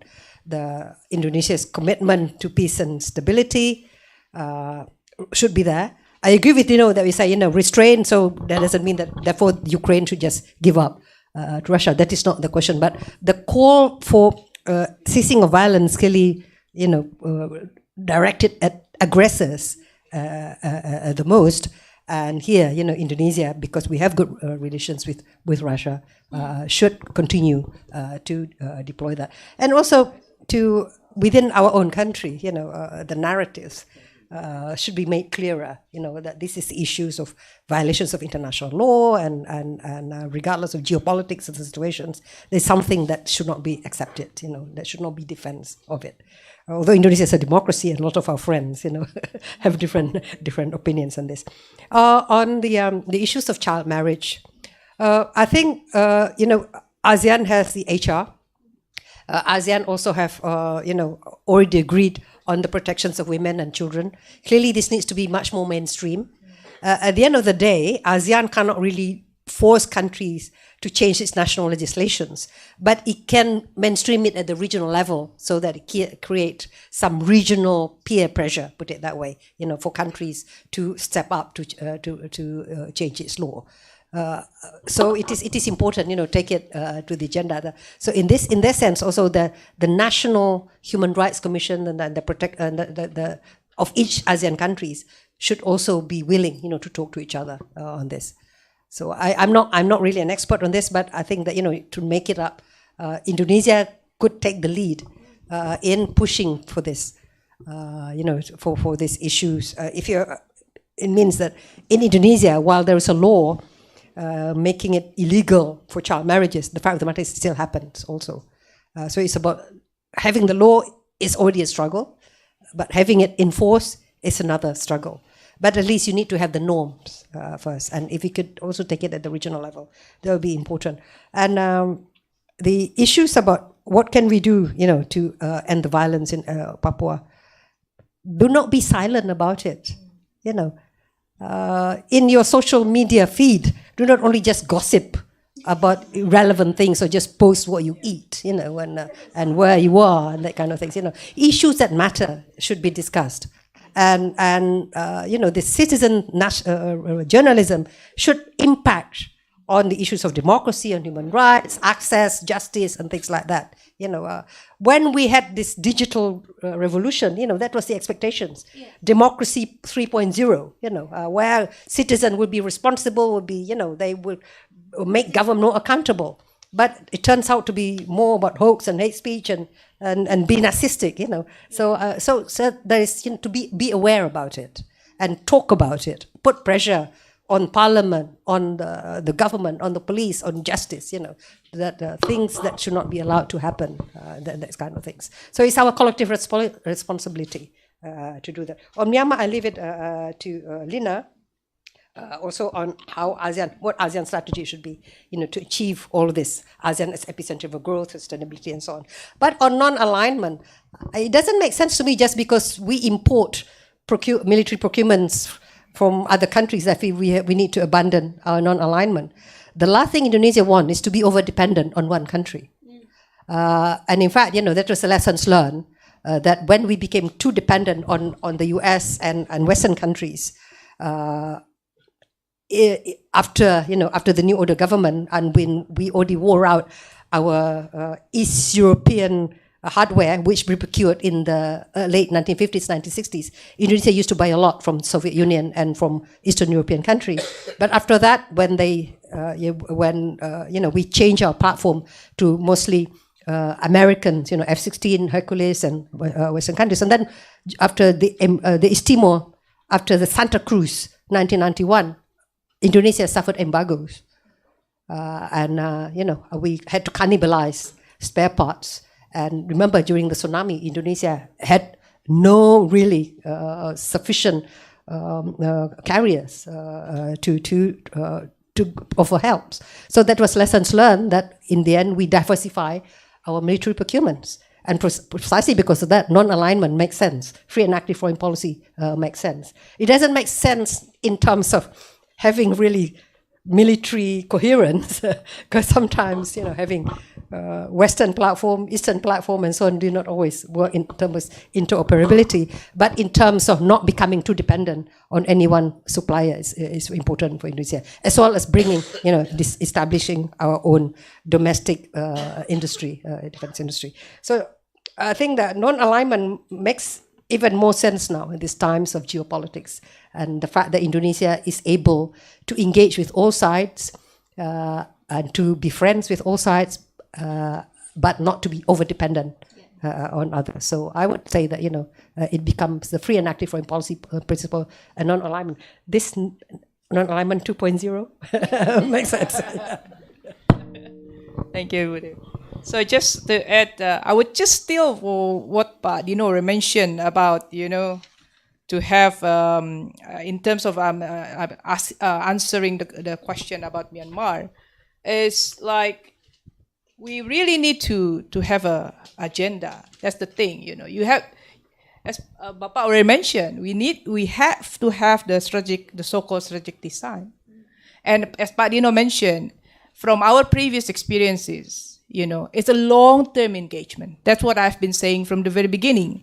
And that's exactly what Indonesia will need to choose. What do we want? in our engagement with Myanmar. Do we want to achieve a short-term spotlight? Or we want to do the long-term engagement? And with the long-term one, we need a lot of energy, We need to have a lot of focus. We need to create a substantive team. We need to maintain the sustainability. That's exactly what Pak Dino said. And that 100% applies to Myanmar issue. And what we worry now is we're just seeking for a short-term spotlight. We talk with one party, we talk with the other actor, finish. Say, okay, can you come? Yeah, maybe they agree to some extent, they come, and then that's it.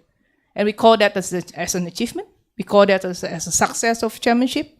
We call that a success in dealing with Myanmar crisis. Forget it. That should not be the way.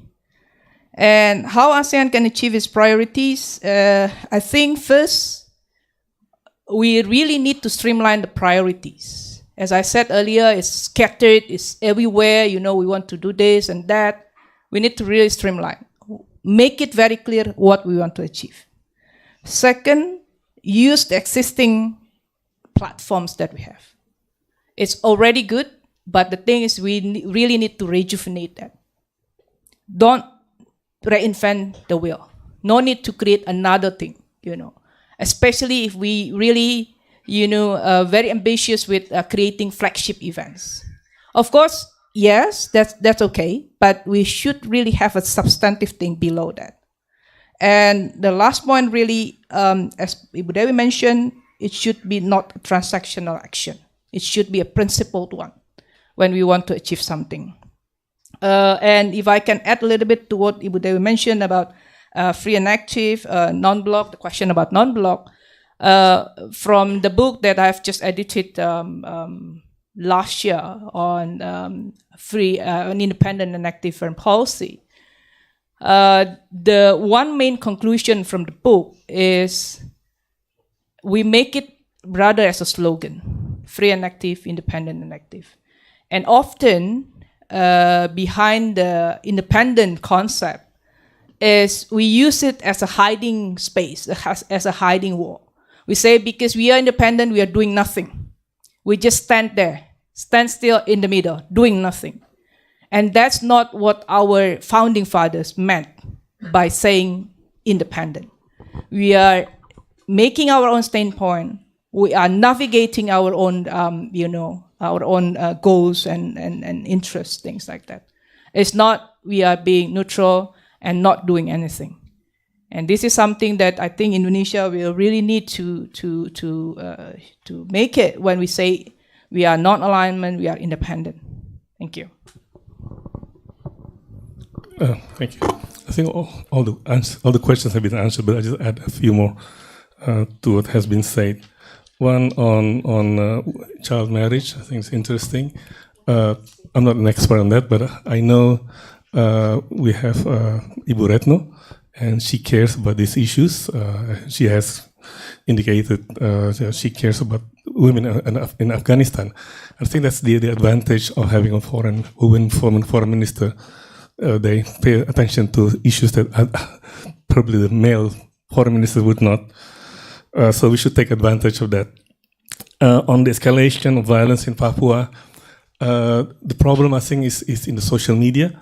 There is a lot of buzzers or bots, and there was a study indicating that the buzzers representing the government is actually prevailing, and there's not much response from Jakarta, from the rest of Indonesia. So it seems like our brothers in Papua, brothers and sisters in Papua, are struggling, are fighting their own battle, and there's not much support. From Senayan, I think the members of the parliament are more interested about talking about sovereignty, about our territorial integrity. We should not be talking about the welfare, the well-being of the people in Papua. I think President Jokowi actually tried to address that by trying to conduct dialogue, but the social media battle, I think, is not healthy. And I think people in the rest of Indonesia, here in Jakarta, definitely should be making more noises about demanding better accountability of our policies in Papua. And that's not happening. Just on the question of on ASEAN, this year under Indonesia's chairmanship. The president talked about the agenda being making Southeast Asia the epicentrum of growth in the world. I think that's a very good way. I guess that would be the Indonesian leadership, how it will be remembered after it's finished next year, later this year.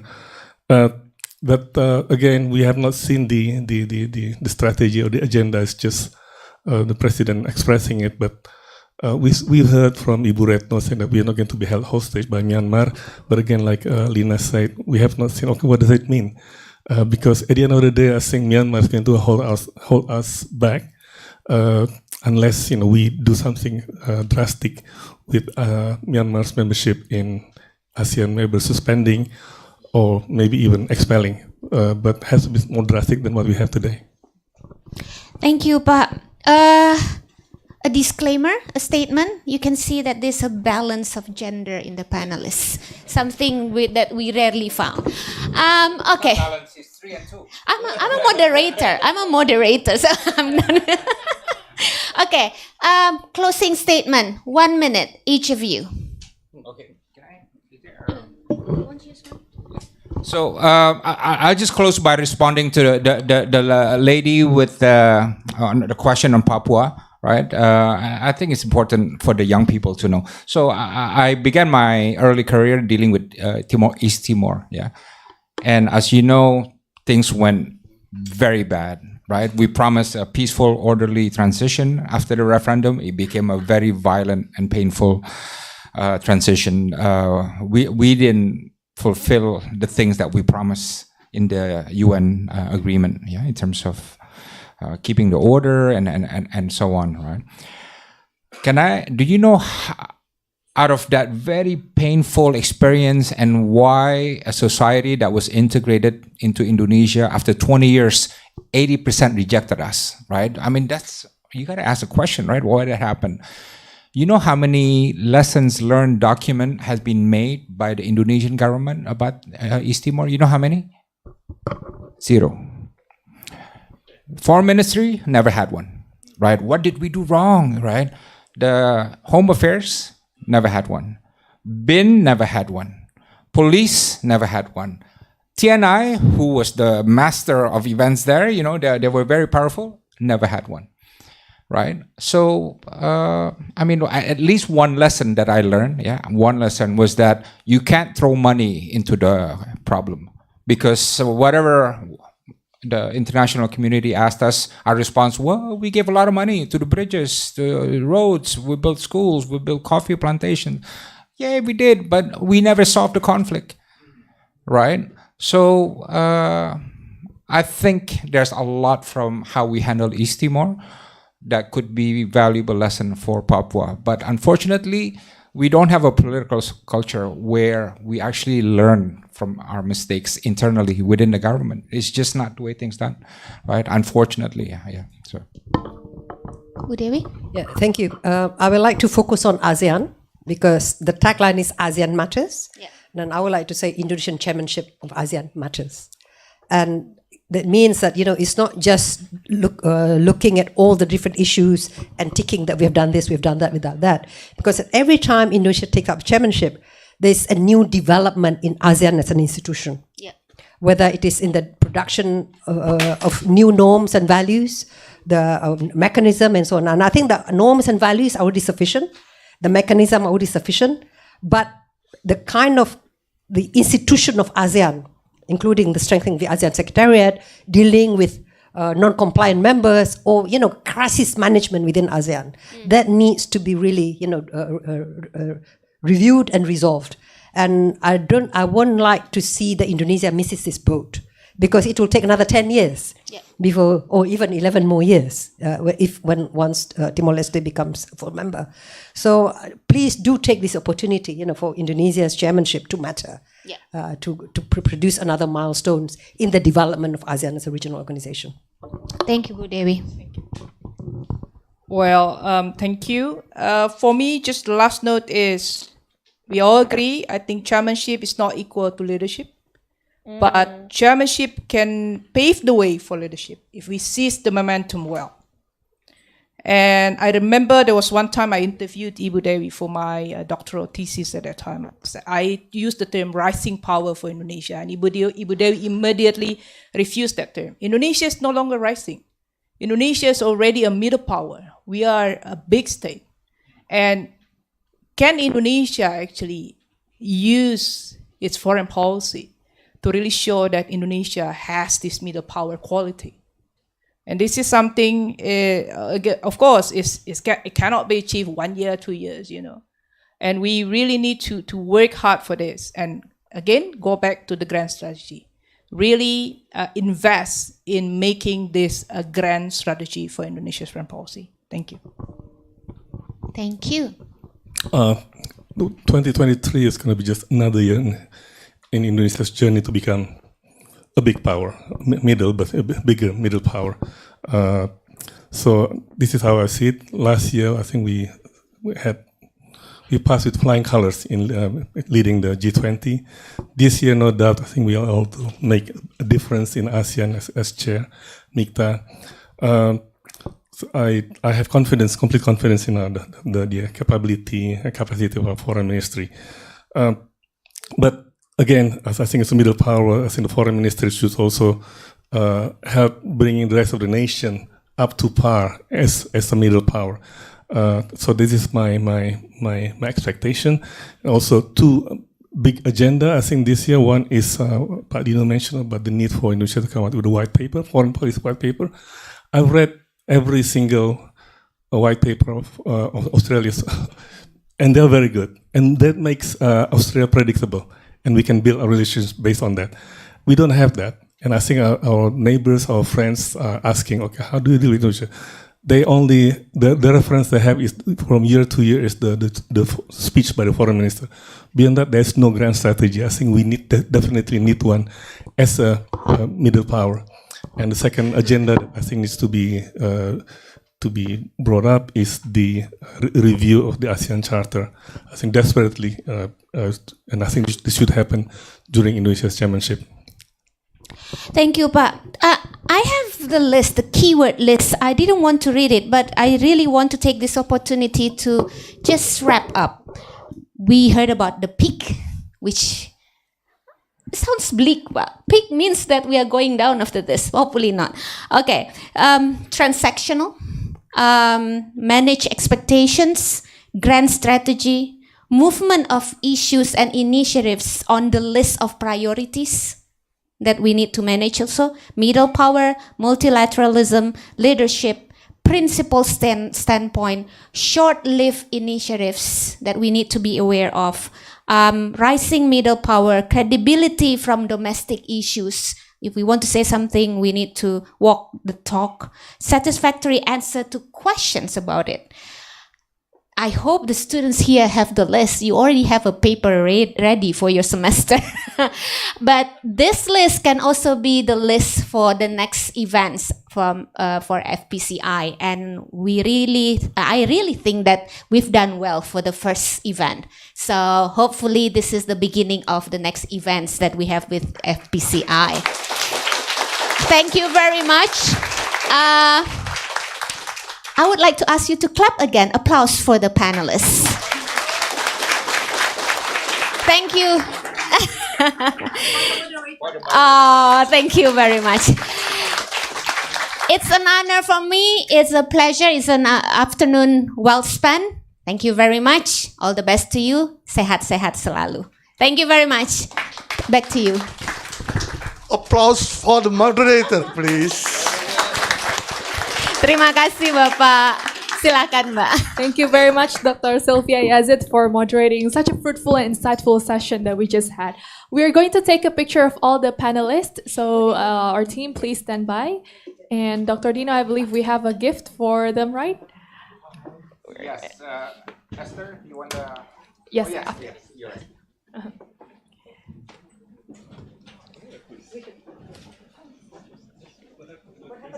Ada after the break. Oh, there's a quiz.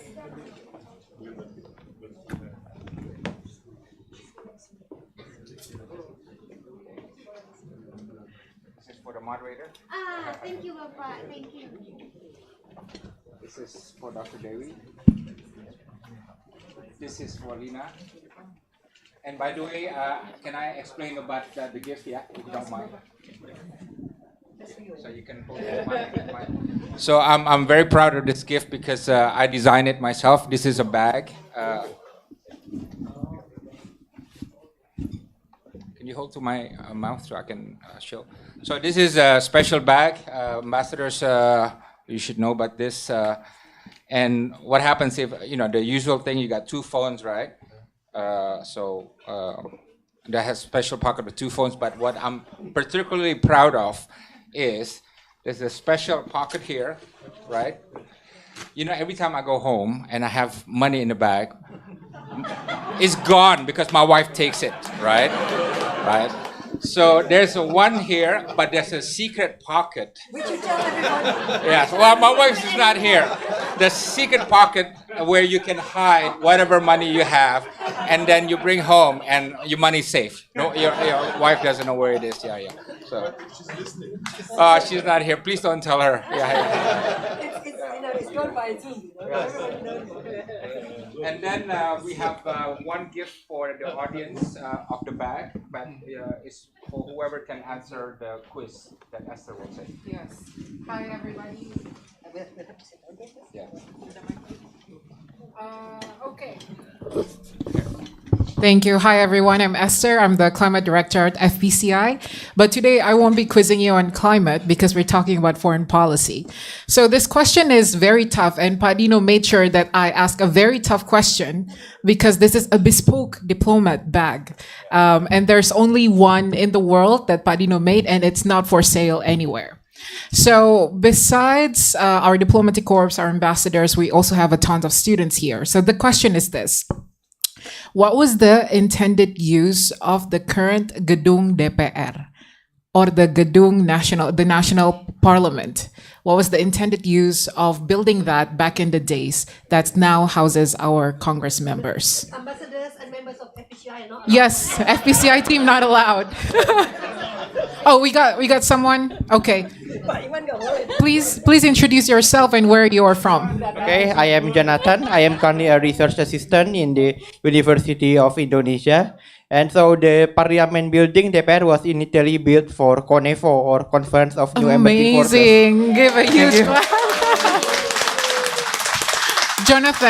Jonathan, can you please tell us what CONEFO was and why it's so important in Indonesia's foreign policy history? President Sukarno, when he got disappointed with the UN, he chose to make an alternate UN like with non-UN member states like China, North Korea, and states which were global pariahs back then to rival the UN. But after Sukarno's fall, it did not respond again, so it became the parliament. Okay, you should be a diplomat. Thank you, Jonathan. We have to ask, you're not an intern at FPCI, are you? No, I did a traineeship in the EU delegation. Are you married? No.